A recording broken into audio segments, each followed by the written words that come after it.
Hello, and welcome to GameRomp Easy Mode. This is an easygoing podcast where my wife and I talk about video games, and Yay. we relax and chill, right? Yes. So, what's your name? My name is Deanna. What's your name? I'm David. I'm guessing you have most of the topics to talk about this week. I have two things we can talk about, yes. I don't know if you have anything else you want to talk about. Not off the top of my head, but please go ahead. We're going to talk about Final Fantasy Tactics a little bit later. I think we'll do that at the end, so we can put a spoiler warning. Okay. Because we finally finished Final Fantasy Tactics, and... Yes, technically a spoiler to a 97 game. Yeah, but not yet. We'll put in the spoiler when we start talking about story. We'll get back to Final Fantasy Tactics later, but yeah, looking forward to that. There's been some fun... There's been, I guess, fun drama in the Chaos Zero Nightmare game community. Yeah, and by community you mean South Koreans. South Korean boys. So yeah, that was the game I talked about last week, and I'm still playing it. I mostly love it. Yeah, I'd say I mostly love it. It's just, it's got that same gacha thing that is kind of annoying that... Every gacha game has. Yeah, I'm pretty sure I talked about this last week, but yeah, the whole, oh no, now we got to use a bunch of books and stuff to level up your characters, and it just gets really tedious once you're at, like, the level cap. Let me guess, the drama is not about how tedious gacha games are. No. So I had mentioned that I don't really care about the story in this game. It's presented in kind of a visual novel sort of way, like you just have, like, the pictures of the characters talking to each other on the background. And sometimes they jiggle. Or just move and shake. Sometimes, every so often, there will be, like, unique art for what's happening. Or even, I think, once or twice there was actually an FMV. Yeah, I guess that's what you would call it. An FMV, like a video. Like, at one point, this dude in this other ship was like, oh, you gotta hand over the heretic. And we say no. So then, like, there's a cutscene. It's like a bunch of ships flying out of that dude's ship. And it's like the space battle thing that you really have no control over. Because, like, this game is about, like... Card battles. Your three characters going into the abyss zones. Abyss? No, what do they call it? I forget what name they use for the fucked up areas, the dungeon dwelling, whatever. The chaos, of course, it's in the freaking name. Basically, like, the story of the game is like, oh, you know, the bad shit has happened and there's, like, some cosmic horror stuff, and Earth and some of the other planets have sections of it that are just, like, inhospitable. So, like, there's all this, like, monsters and chaos fog and stuff, and, like, if you go in there, like, you can go crazy and even, like, turn into monsters. So the plot of the story is that your main character, who is unnamed, well, you name yourself, but, like, you are, like, this, I guess, I forget if it's, like, cybernetically enhanced human, or some reason, like, you don't get affected by the chaos like the other people do. So You're special. So while you don't really fight, you are kind of like the strategist, so that when people are going crazy in there, like, you're there to, like, control them or tell them what to do, or it's safer for you to go in there. But it's not safe for your party members. But they're the ones going in there. Yes, with you, while you're, like, directing everything. They do the fighting, you do the planning. Kind of like that idea. And yeah, I don't think I talked about this last time, but sanity and stress is a mechanic in this game. Like, I think you might have brought it up, because I forget if you mentioned it or if I connected it to, like, Darkest Dungeon. Yeah, kind of. I haven't really played much Darkest Dungeon, so I don't really know what happens when someone goes completely crazy, if they die or whatever. But, like, in this game, yeah, when you take damage, there's your HP bar. But then each character also has, like, a little sanity meter. And the more and more they take, you know, sanity damage, at some point they'll have, like, a mind break or whatever. That takes it so that all the cards in their deck turns into, I forget what they're called, but they basically cost 0, but they're useless. So you have to use, like, up to 5 of those cards before they snap out of it. The thing is, when you're using these cards, they can have unpredictable results. It's funny, because when you look at the card's face, it's just like their face and they're, like, all dazed out or whatever. So it'll say it's that the card's going to do one thing, but it might do something completely different? It doesn't say anything. Oh, okay. Because, like, the character, you'll get, like, a little flash of the character's face or whatever, and you see them, like, panicking or freaking out. And each one has, like, I think 2 unique different modes of freaking out. I don't think it really matters which one they do, but, like, one of the characters, like, the first one you see is in the tutorial, she has, like, this thing where she just goes into like escapist mode and she's just like not like staring out into space and not doing anything. So you have to use her. All her cards become like this escapism mental break thing. So when you use them, they don't cost anything, but sometimes they can do like bad random things. Like most of the time they do nothing. Sometimes they'll do things like they'll attack their own party members, or they'll throw away a card, or they'll spread panic amongst the group and like make your other cards like cost more or do something. Sometimes you'll get lucky and they'll break out of it right away if you get like, it's just luck when they're in that mode. But eventually, after you play 5, it's guaranteed that they'll snap out of it and they'll come back. So how does this cause drama? I'm getting there. Okay. So that is part of the deal. Like, your character isn't a fighter. They're there to provide, like, support and mental support. Not only that, but, like, if the character has this trauma, sometimes it can trigger, like, a deep trauma. So when you're back from the field, they have to go into, like, counseling. So they literally get, like, PTSD? Yes. There's 2 ways of dealing with it.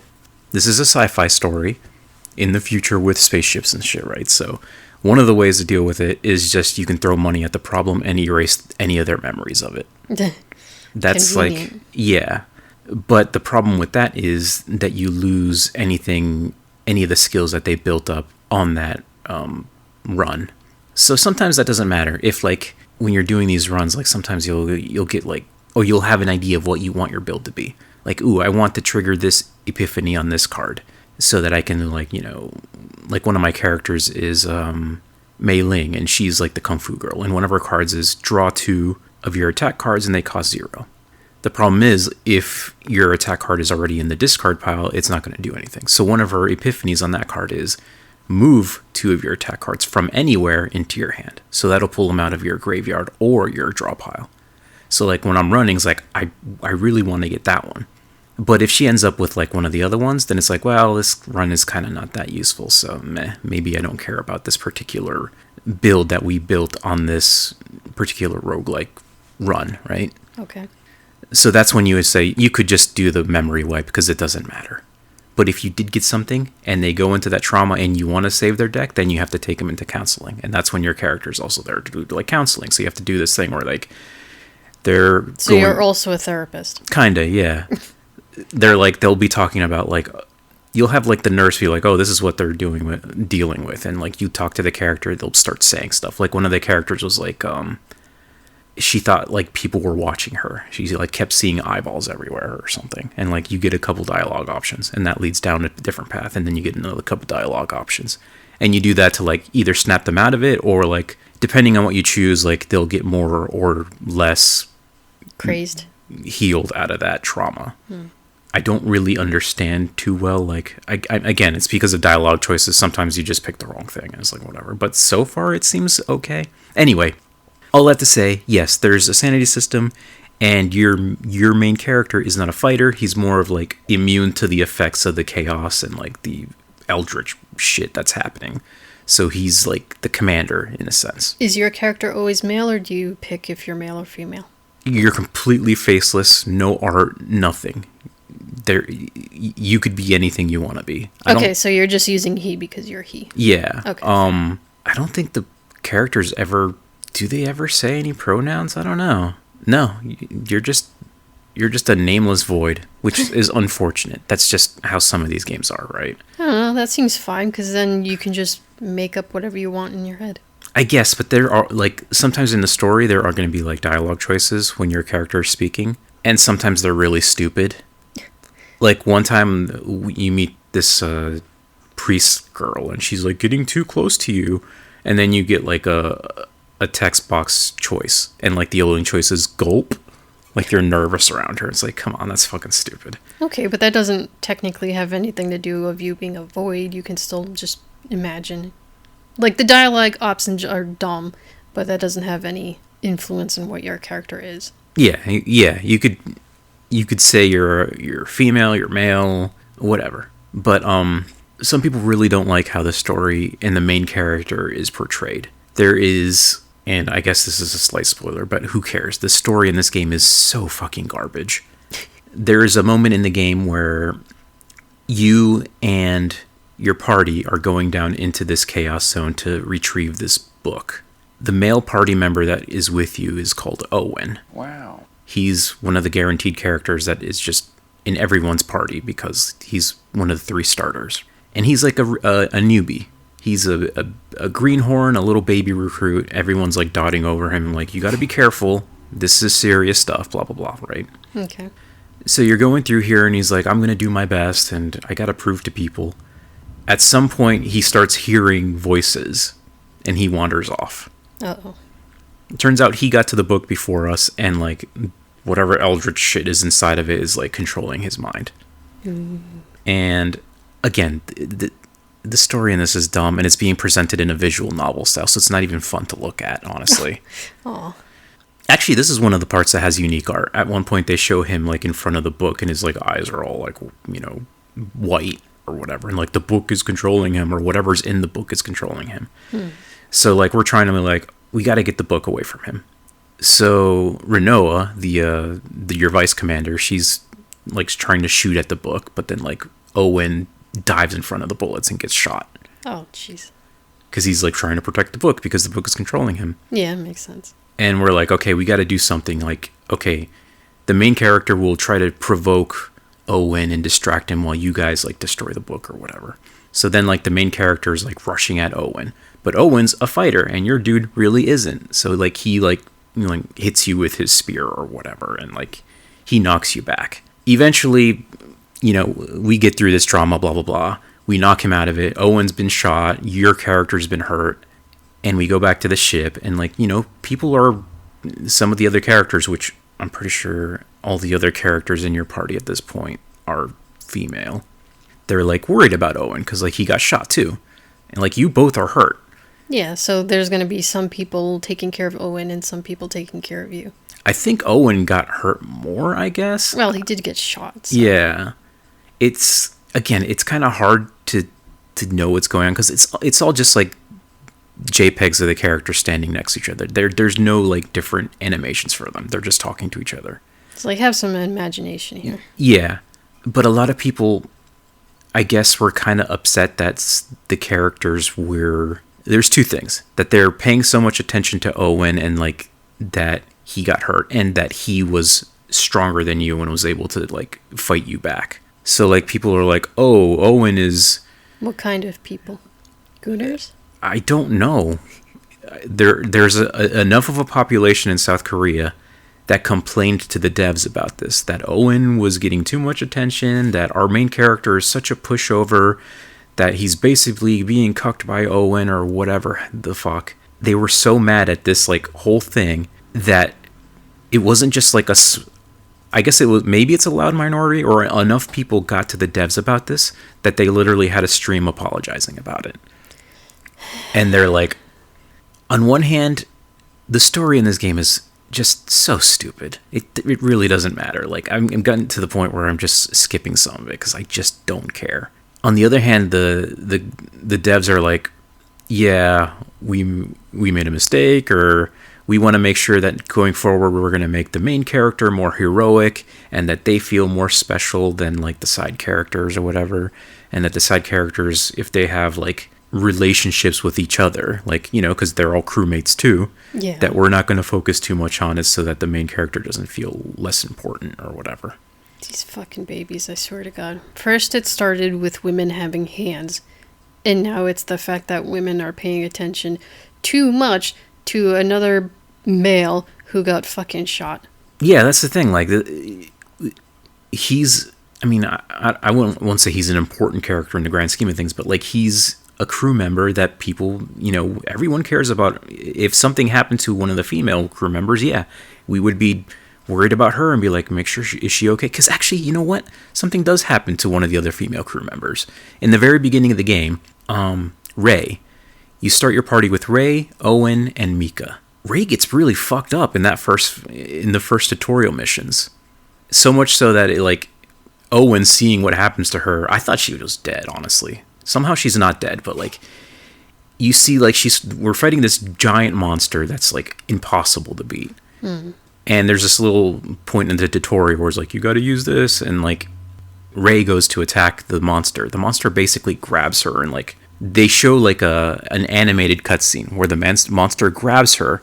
She's in its like hands, like a little doll. It squeezes. You just see blood going everywhere. Jesus Christ. And I thought, oh, they just killed off this character. Somehow she's okay, but Owen seeing this goes into that like Panic mode. Panic mode. And it's basically like, oh, we gotta recall out of here. It's kind of like Star Trek, where like emergency transport out.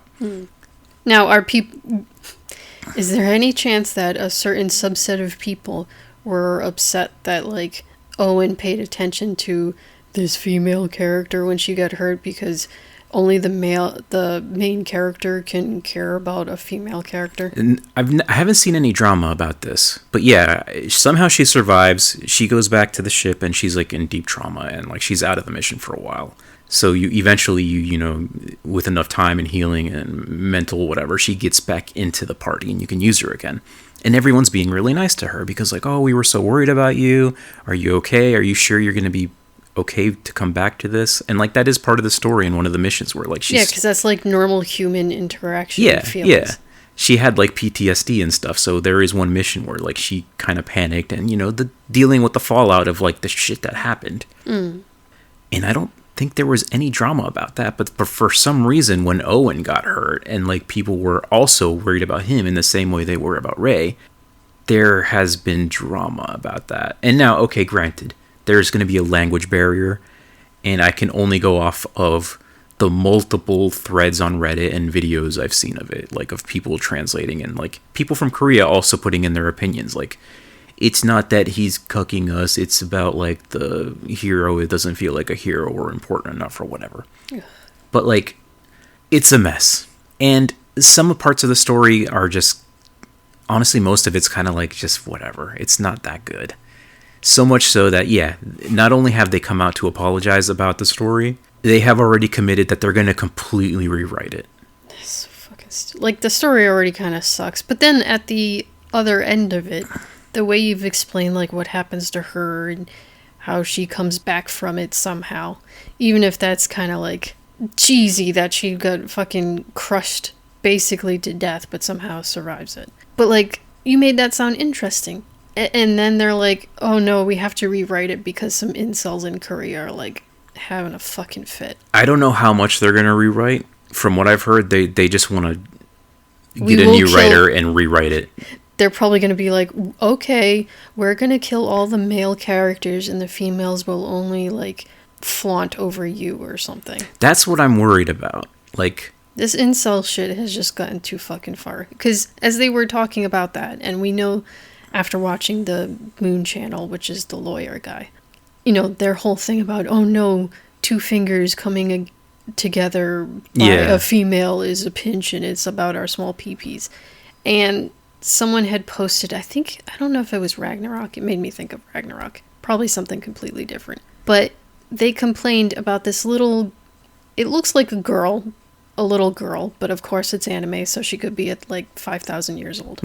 But she's like this little angel character or saintly character or whatever. She's got wings, I think. Mm-hmm. And she has her eyes closed, her hands are clasped together like she's in prayer. Fingers interlocked, like in a fist, right? And some people, the Korean incels, were like, that hand formation is making fun of our tiny peepees. So they had to redraw the hands that just look like fucking AI slop now. And it's just like, what the absolute fuck is going on in South Korea? Like, I feel bad for any women over there that have to deal with this shit, like, in a personal interaction way. This is just absolutely fucking insane. And all the devs that are giving into this shit are just fucking useless. Yeah, there was also like a comment about like, we deny that we are either feminist or anti-feminist or whatever and stuff like that. And I don't know, South Korea definitely seems to be going through some shit right now. The devs, I mean, some of them can get death threats for this stuff. So I don't blame them for trying to be careful, but it's also kind of sad that it's gotten to this point there. That said, because the story in this game is so fucking dumb, honestly, them committing to rewriting it might actually be a good thing. But I mean, I suppose there's always a chance that they could somehow rewrite it and it actually is better. I'm not going to hold my fucking breath. no, there is so much potential here in this setting, but one, the way it's presented doesn't lend itself to great storytelling anyways. It's not like Genshin where you're getting like constant cutscenes and like 3D models that can actually move around and stuff. It's just most of the time it's just a picture of somebody and text.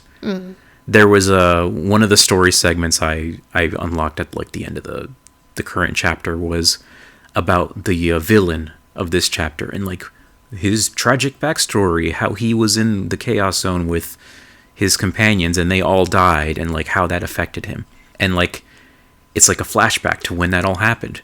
But it's literally just his portrait, and because all the other characters are dead and like in the past and unimportant, nobody else gets a portrait.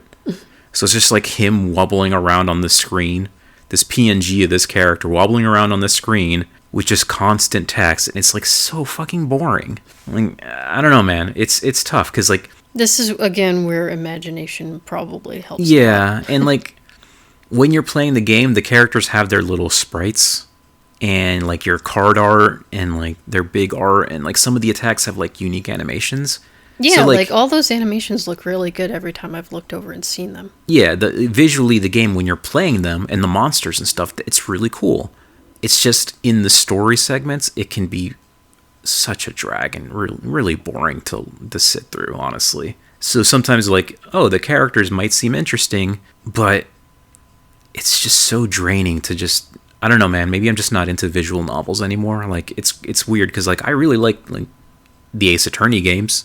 And you could argue that's just a bunch of like JPEGs on text. I mean, yeah, that's a lot of. But I don't know. Maybe it's because that had a lot more character and humor. This game tries to be funny sometimes too, and it's just like it's not really that good at it. So it's yeah, whatever. It's a thing. It's a fun game. I like the gameplay, especially the roguelike stuff where it's like every run you're trying to build like, ooh, maybe this time I'll get like a really cool combo of cards. And like mixing the characters, but the story stuff is just ugh. It's just, I don't know. I do look forward in my own sick way, I guess, of seeing how the rewrite goes, and like how can you rewrite a story if it's already quote unquote not great when the people are interacting like people interact, and now suddenly you have to write it so that people are not interacting in a way that normal people would. It's also very anime, I guess. Well, that's a given. So when they do interact with each other, there's a lot of that like tsundere kind of thing with some of the characters too. Like I like Renoa as a character in my party. She's really good, and I think she's cool looking and stuff, and she's confident, and she has a unique backstory too that you can play through. But she's also a bit of that tsundere thing where like, no, I don't like you. What are you talking about? Kinda, yeah. It's not that bad, but it's hints of it. And there's some of those tropes thrown in there here and there. But I don't know. I guess most of the characters are fine. It's just, it's tough, especially after playing a game that has a good story like Final Fantasy Tactics or any other game that has characters that you really care about. Like even Suikoden too. Like nobody's coming close to Nanami in this game. I'll say that much. I mean, apparently Nanami meant so much that you named one of your characters in Tactics after her. Yeah, true. I figured, well, I wanted to name the generics after, like, something. Because some of the generic names in that game can get, like, forgettable. I'm not going to forget Nanami. So, yeah, I think that's enough of that game for now. I'm still going to play it. I have my complaints, especially now that I'm getting towards, like, the end game where leveling up characters is such a pain in the ass. But the core gameplay is fun, so I put up with it. I just wish if somebody made a game like this without the gacha stuff, it would be just incredible. Yeah. This is a really good game held back by the gacha stuff. And not by, like, the limited characters, but just, like, the leveling stuff is just so annoying. Because, like, I got a bunch of characters that I would love to use, and if I could just, like, throw them in and out of the party, there's even more, like, team building possibilities. But the fact that, like, oh, I just pulled this one new guy, I would have to spend, like, days of resources to get him to a playable state. It makes me not want to use him.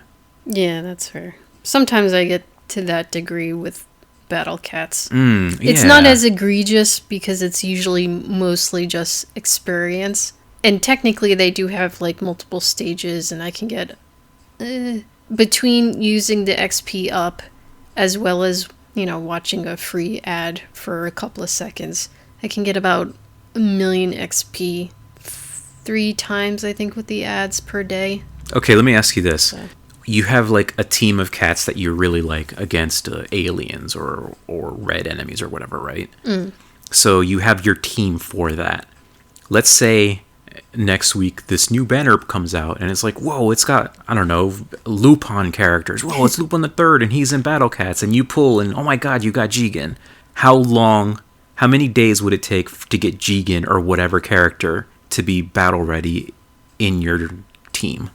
Okay, let's see. Generally, I'm going to assume that if it was Jigen, he's going to be an Uber, just like any of the other characters. So Ubers generally take...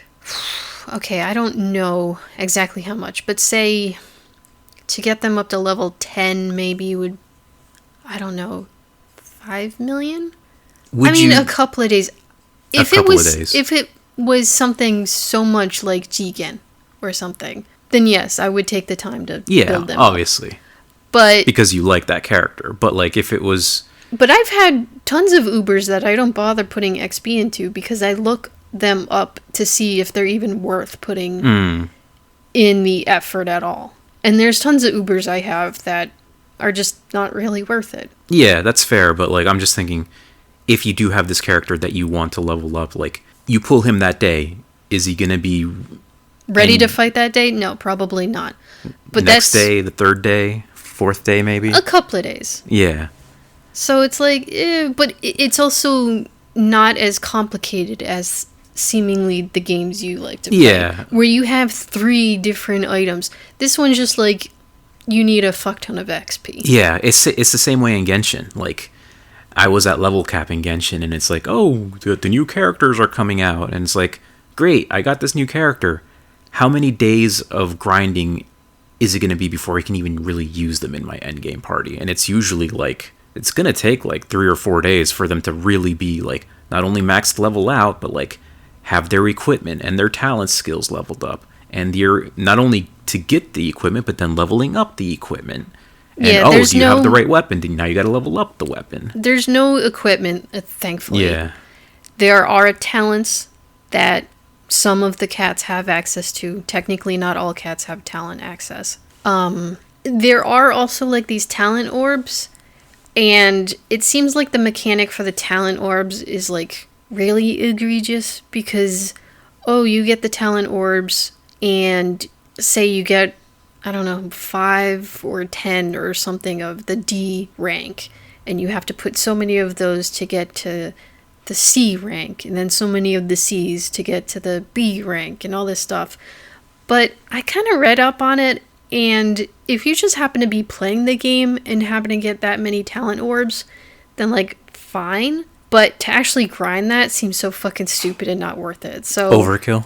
Yeah, it's just like, if you happen to find them, fine, whatever, but don't work towards it. You're going to drive yourself insane. Yeah. That's basically how a lot of these games are. But that's like technically one of the things you could build up for a character. I guess it also depends on what kind of like modes the game has. Like, I know for Genshin they would have like a rotating final dungeon, and it's like you would need to like super build out your team, not only just your team of 4, but 2 teams of 4 to get through this dungeon and like beat it in enough time to get like all the rewards. And people go crazy with that stuff because like, oh, I gotta get all the rewards because it's a gacha game, right? It's like limited rewards for pulling and all this stuff. And it's, yeah, at the same time, if you're just playing the game normally, you can get through most of the stuff without everyone being max level. Like even in this game, like sure, I want my main damage dealers to be like at their max level, but like the support characters who aren't attacking anyways, like my little guitar girl who's just like there to like be kind of like a bard to draw cards and stuff like that. Her attack power doesn't matter if she's just drawing cards.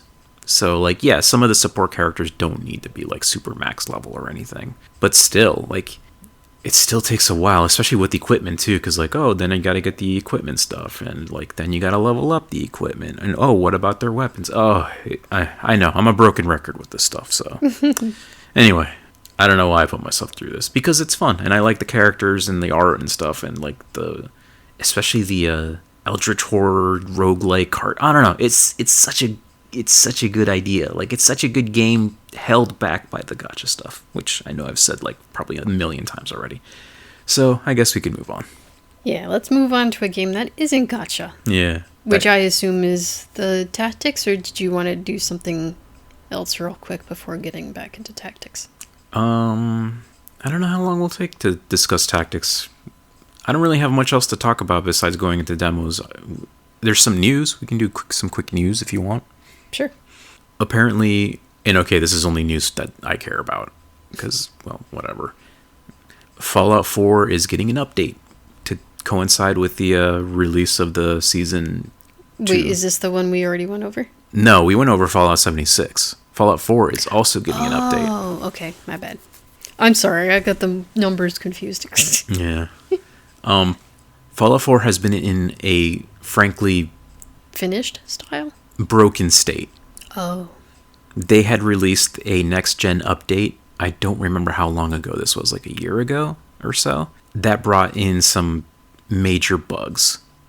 One of the bugs is it really messes up the face gen data of characters that are modded in. Good job, Bethesda. It just works. What this means is that if you install a mod that installs a new character, and like, oh, this is a new quest, so that it needs new characters. Or if you install a mod that changes the look of any of your characters, the face gen data that determines what they look like has been altered, and there's a bug with non-vanilla face gen data that makes it so that the more of these characters you have, the more stutters you end up getting. And as you're, playing through the world and going through and populating the world with NPCs, more and more of those characters are being saved to your save data. Like, oh, you met so-and-so, so he's now in the game, this is where he is, this is his data. When the game looks at its face gen data, there's a little bug that causes a stutter. So, like, as you're building more and more people in your, save data, meeting more people, talking to more people, you're getting more and more of these stutters. And it can get to the point where your game is just literally unplayable. Oh my god. They have not fixed this bug. Has anyone else been able to? I'm not sure, but it was so bad that people have been basically downgrading their Fallout 4 to the older version. Yeah, that makes sense. Which is not easy to do on Steam, sadly. Which is weird, because I know it's easy as shit to do for other games also on Steam. It's weird because if you play it on Good Old Games, they have an easy way to do it. So if you want to play like Fallout London, you either play it on Good Old Games and just tick the option to play with the correct version, or if you're playing on Steam, you have to go through like a bunch of fucking hoops, and it's a huge headache to play Fallout London on that. Apparently they're fixing it, and with this new update, they're going to bring in a bunch of other stuff, which, fine, whatever. I don't really care about the other stuff. Yay, but they're gonna new bugs. They said apparently they're fixing this face gen bug, so hopefully Fallout 4 will be playable again to people on Steam. It's really pathetic that Bethesda had this game that people already own, and they just break it and leave it broken without like an option to, downgrade to a stable version. But at least now they seem to be fixing it. It's just, forgive me, but is anyone really surprised? Disappointed, yes, but surprised? I don't know. It doesn't matter if they're surprised or not. Bethesda and any game company shouldn't be like, oh, you bought this game, you played it. Oops, we broke it, sorry, and just like leave it there.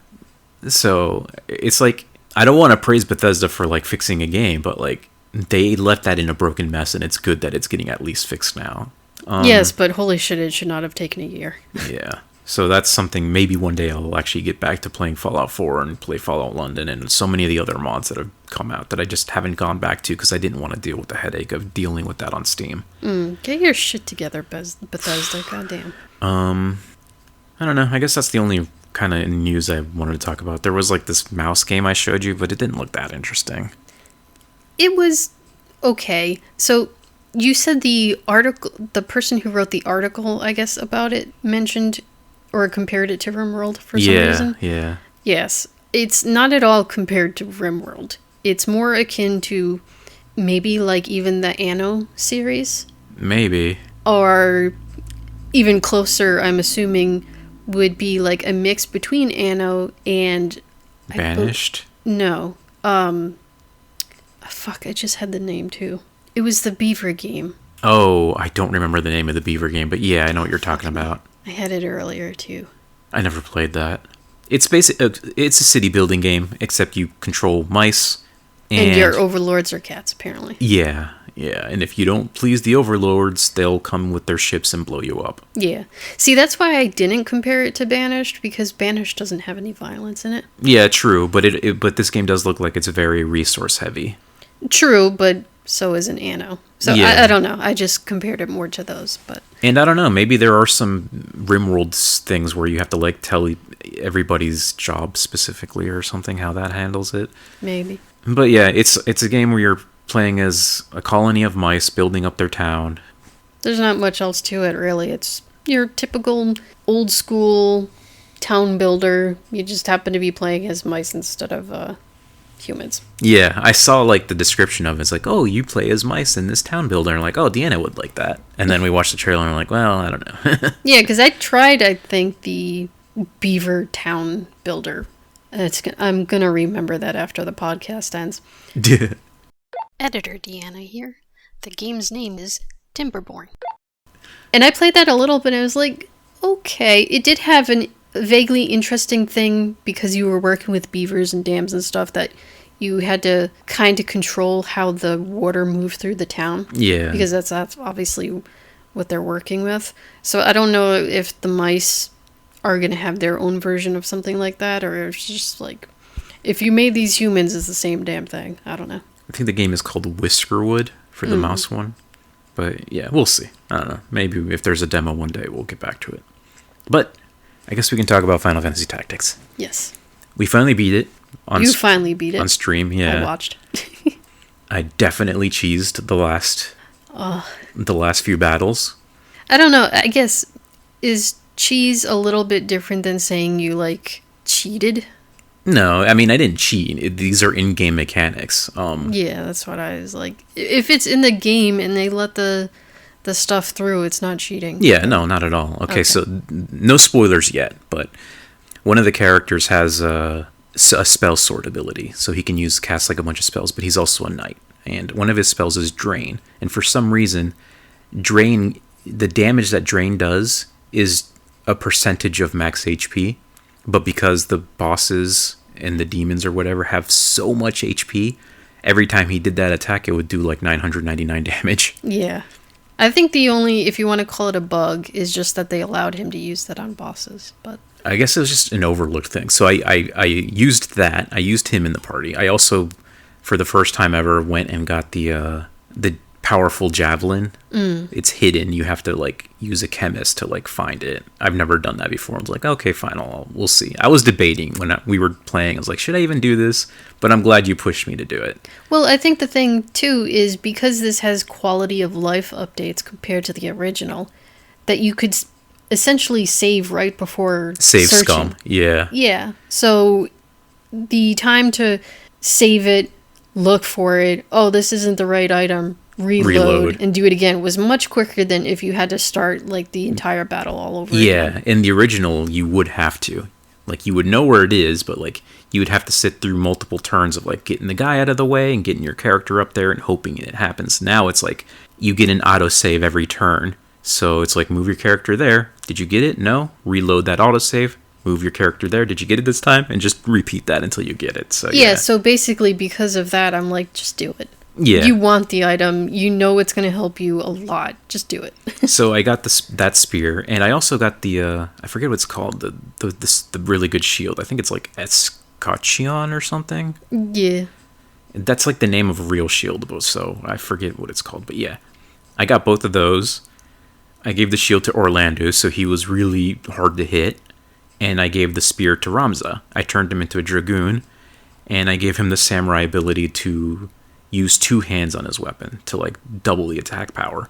And the fact that like Ramza had so much dodge, like no one could basically touch him. Oh yeah. He also had the samurai skill, which I forget what it's called. It's like a Japanese word. Shihadori or something like that. It's basically what your brave stat is your evade. So because Ramza's brave was like basically maxed out at that point, everyone had like a 3% chance to hit him with regular attacks. So like it was funny. He was like in the Matrix. Like there's one of the fights in that last gauntlet was a guy with a gun. Yeah, so he's just dodging them like the Matrix. Yeah, he's just like dodging bullets left and right. It was really funny. So between those two and then Orlando's just always kind of OP as it is. Yeah, Ramza with that spear two-handing, like even he at some point hit the boss for like 999 damage. But he was normally hitting people for like around 700 or so damage. So that was really kind of interesting. Shall we start the spoiler tag? I think... Is there anything... I will say I was kind of sad that like the generics kind of fall off.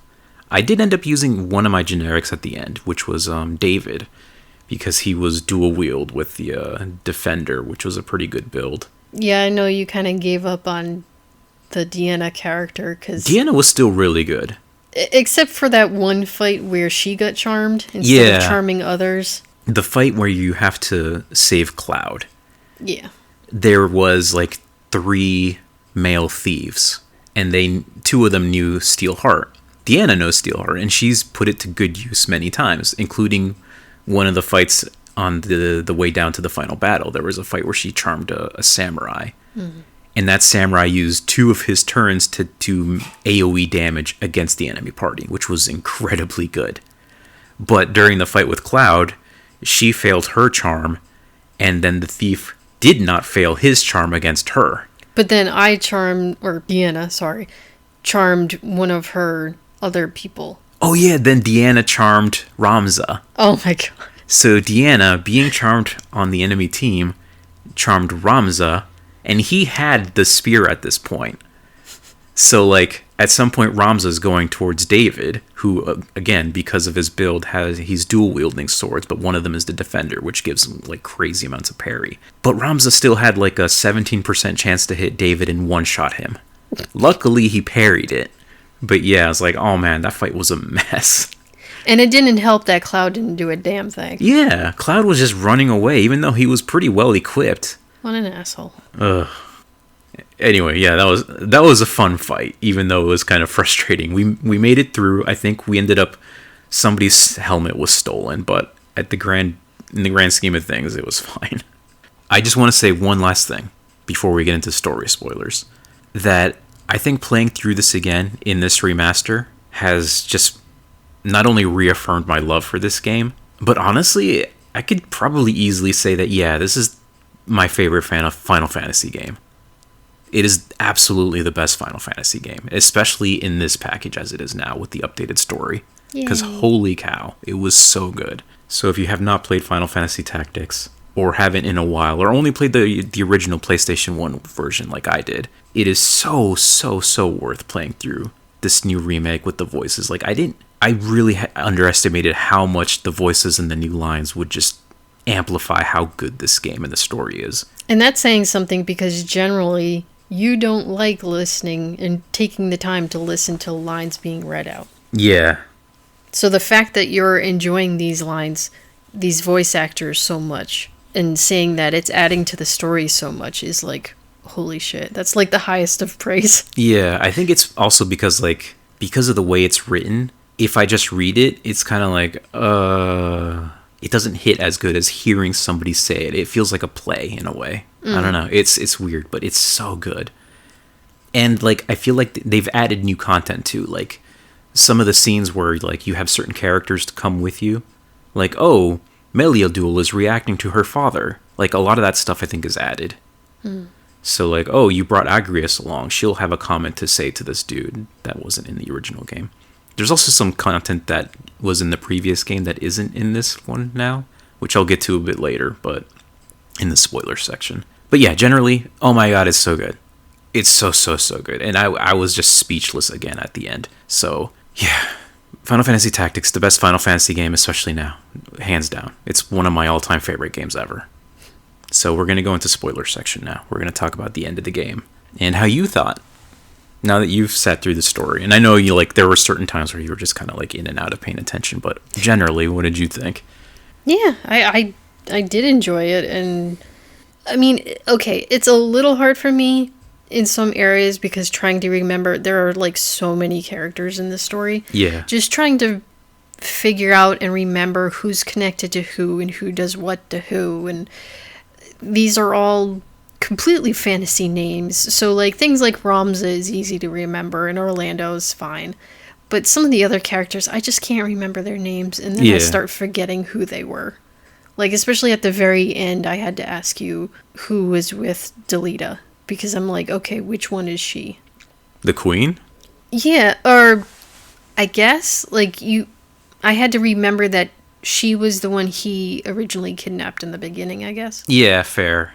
Because we had gone through so much of the story with Ramza's sister, so I remembered her at the Alma, end. yeah. And I don't know. It was a little bit confusing for me, but that's a me issue.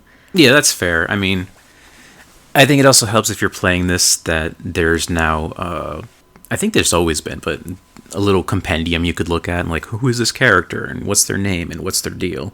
Yeah, that's true. I could have gone through that, I guess. Yeah, I never bothered because I didn't feel the need to myself, but it also has a very handy feature now where it's like wherever you are in the game, there's a what is happening now, what is currently going on, and it tells you like, oh, so and so like Dice Dark has died or whatever, and it's like, you know, the current ongoing things. Yeah, because I mean, do you know how many hours you put into playing this? No. Because it's just like so many dozens of hours, maybe hundreds, depending on how far past and how much grinding you do. And the grinding, like, eventually most people are going to start forgetting something somewhere. Yeah, maybe. To me, it's so memorable. And okay, granted, I've played it before too, so that probably helps.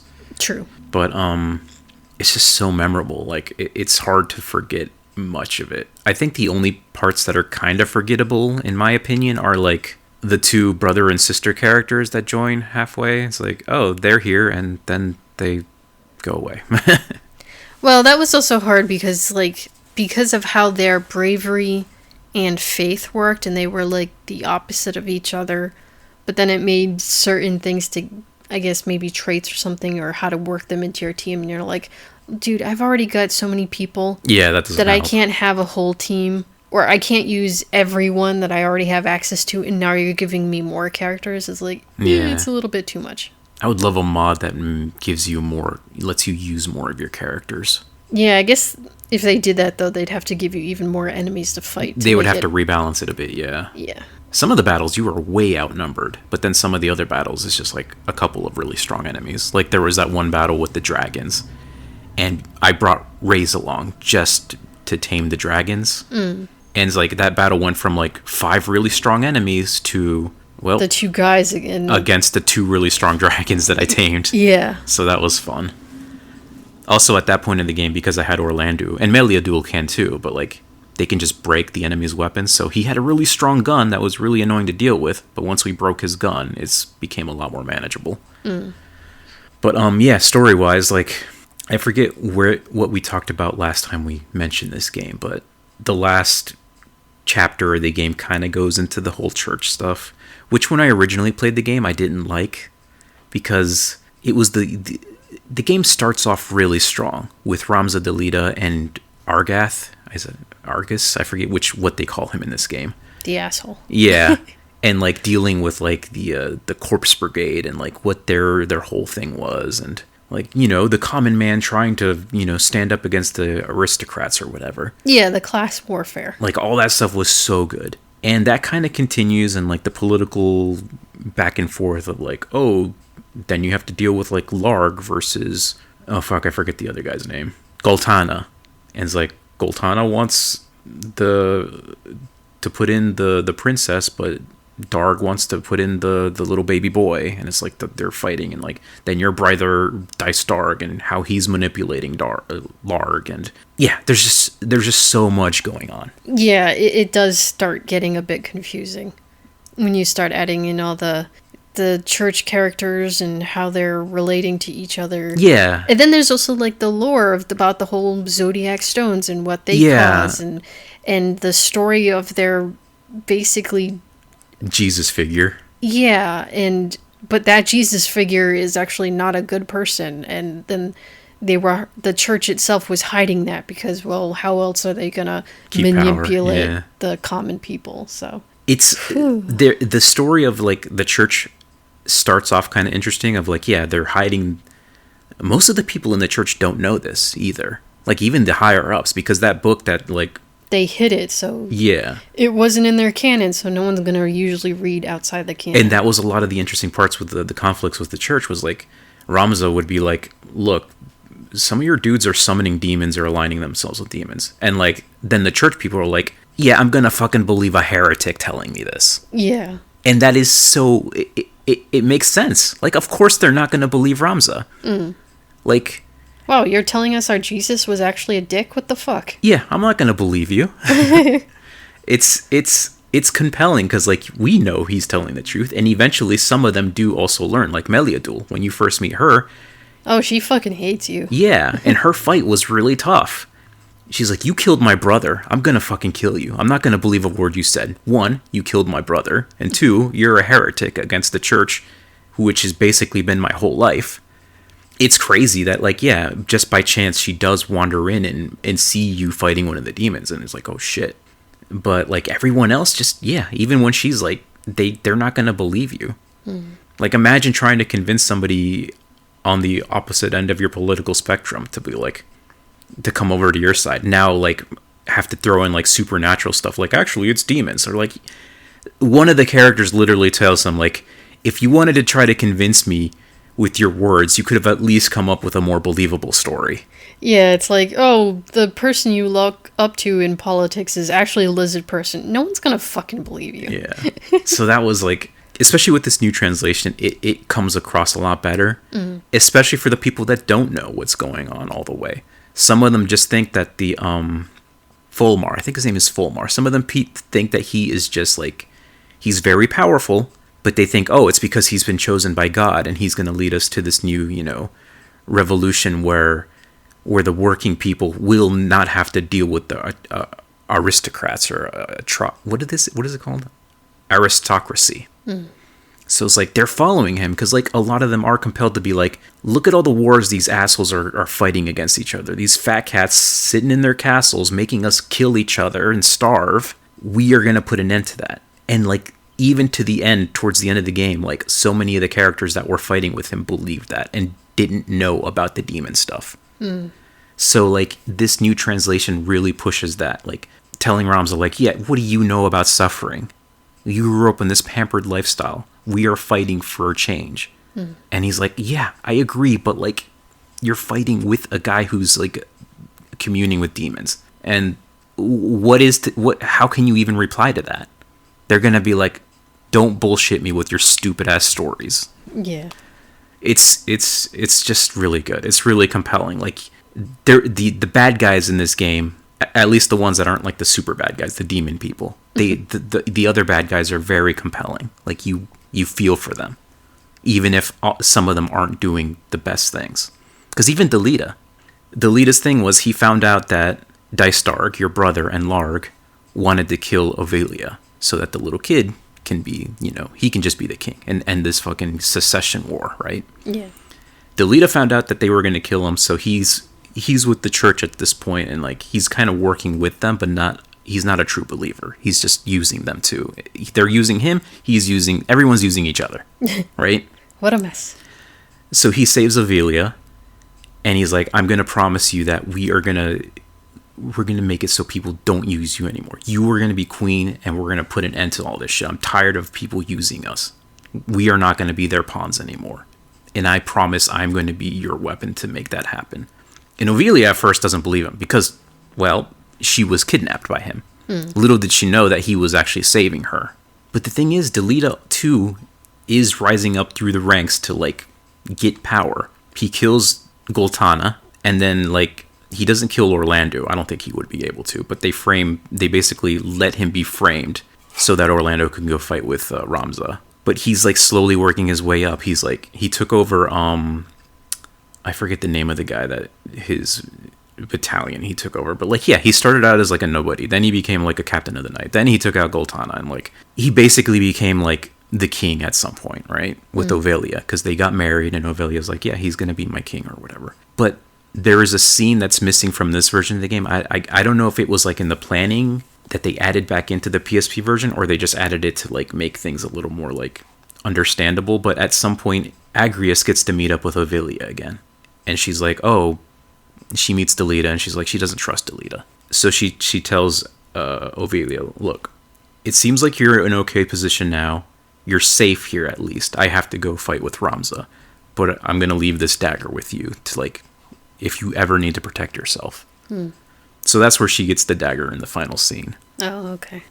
Also, Ovelia, like, it's hard to say what she feels too, because she is also like, she was used her whole life. She's not who she thought she was. Everyone is just using her as a political pawn. And yeah, it's no surprise that she's paranoid. And even Delita, in a way, you could think, like, he used her too, in a way. Like, maybe he's giving her a good life too, but, like, she still has that in her. Like, she's, not only is Delita using me to become the king or whatever, even though she kind of agreed to it, but, like, she saw that he wasn't really doing much for Ramza. Because, like, Ramza and Delita aren't really antagonistic against each other like Jowie and Ryu were. Yeah. But he also at points said, I wouldn't hesitate to kill you if I needed to. So it's like, still fucked up. Yeah, Delita he's a troubled person. I mean, it's not hard to see why with everything that happened, yeah.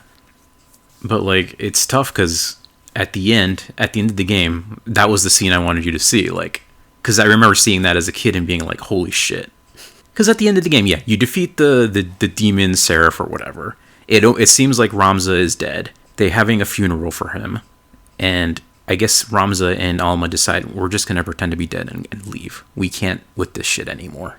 It's almost kind of like, I guess technically the bad ending of Suikoden. Yeah, running away. And it's like, it's understandable. Like, there's only so much you can do. Sometimes it's just like, we just have to live for ourselves.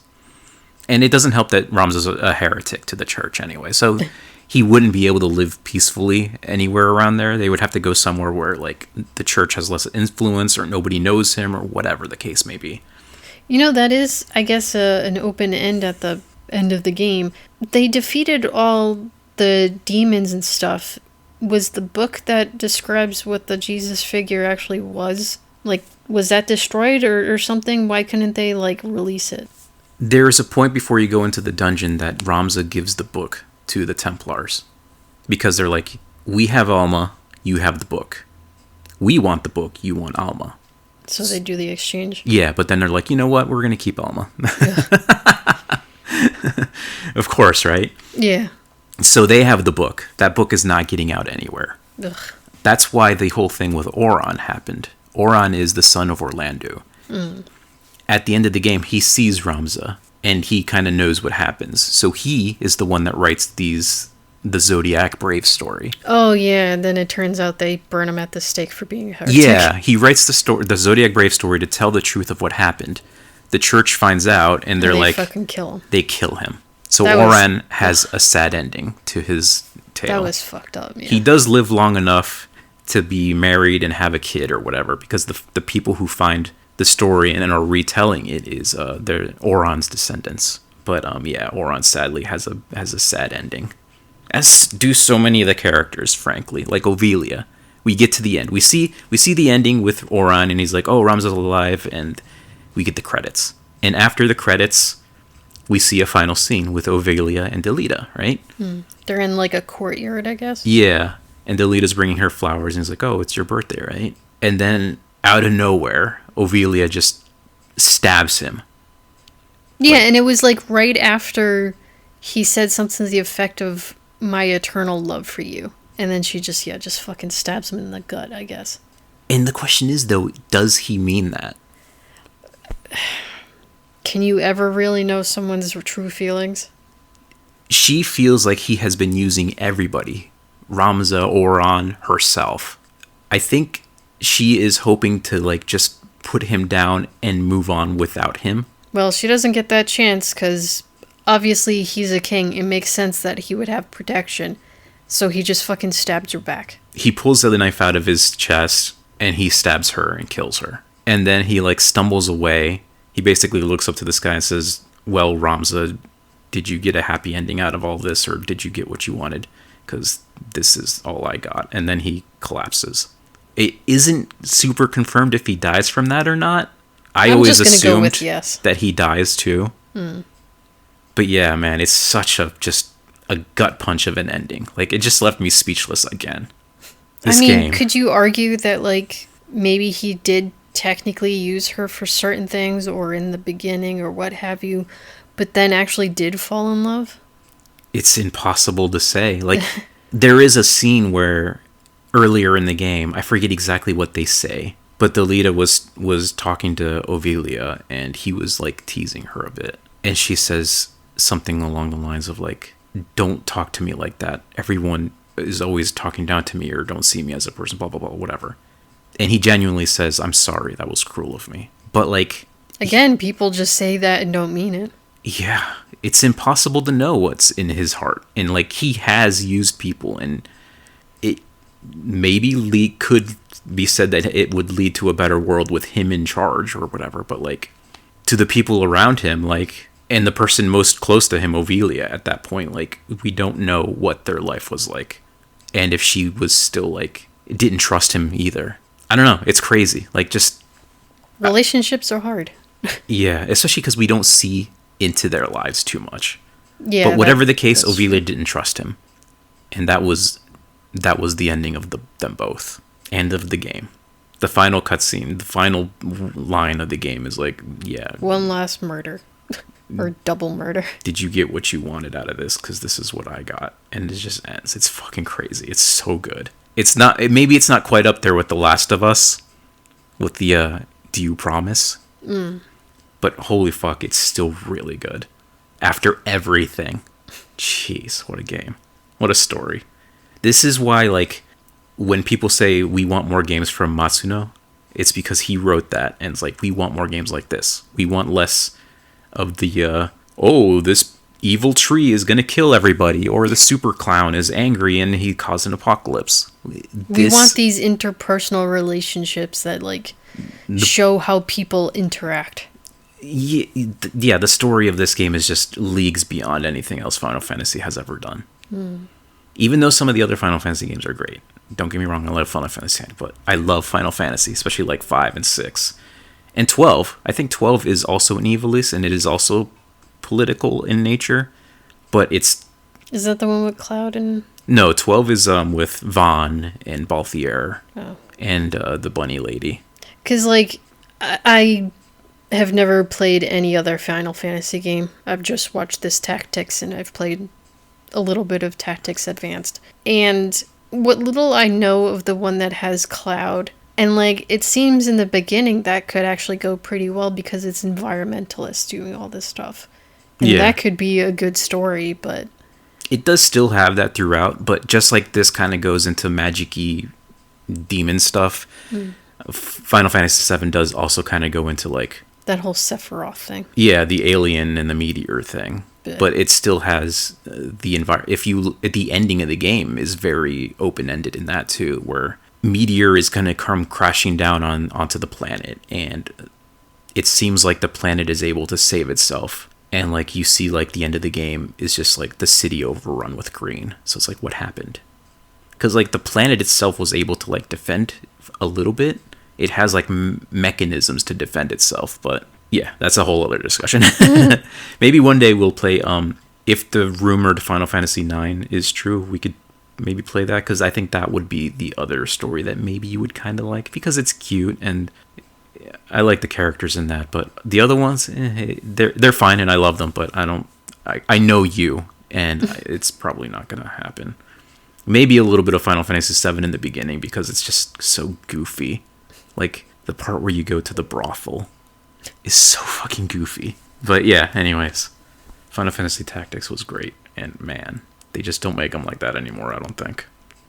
Apparently, though, I will say, and I can't confirm this because I never played it, but Yasuno Mitsuda, I think his name is, was also part of the Final Fantasy 14 MMO, and some people have said that the story in the expansions to that is also like some of the best, but who knows? I don't know. Let me play as a female cat lady person, like the full cat, and then I'll talk. Yeah, we'll see. Anyway, I guess that's good for now. Like how. Well, that's it for this week. We hope you enjoyed our ramblings of 2 major stories, I guess. Yeah. Whatever. I'm exhausted and hungry. We'll see you guys next week. Take we love care. you.